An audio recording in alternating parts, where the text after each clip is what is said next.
Mr. and Mrs. Perjan lived in a village in Bali. Their house was small and comfortable. They didn't have any children, but they lived happily, one. Every morning, Mr. Perjan worked in the field planting crops. Mrs. Perjan has a weird power. She was able to transform herself into anything even. Unfortunately, she did not use her power for good purposes. She used it to play trick on others. Mrs. Perjan once transformed herself into a monkey to steal bananas and mangoes out of her neighbor's house. Once when Mr. Perjan was chopping the wood near the field with some of the neighbors, Mrs. Perjan's annoyance aroused. Mrs. Perjan quickly transformed herself into a mamidi. Mamidi is a kind of ghost. The mamidi was so frightening. Its face was very dark, with white eyes, poked out tongue, and sharp fang. It flew and hit Mamidi's nose. When Mamidi got closer, Mr. Perjan swung his knife. In the evening, Mr. Perjan went home. When he got home, how startled he was to find her wife crying while holding her nose. "What happened with you?" asked Mr. Perjan. "When I was picking up some vegetables for your lunch, accidentally my nose was cut by a knife," Mrs. Perjan answers in pain.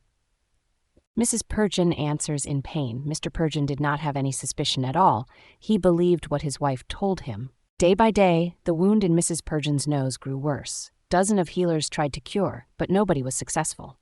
Noticing how capable Mr. Perjan treating her, Mrs. Perjan felt comforted. The annoying Mrs. Perjan took advantage of the situation. "I want to eat a very delicious porridge today."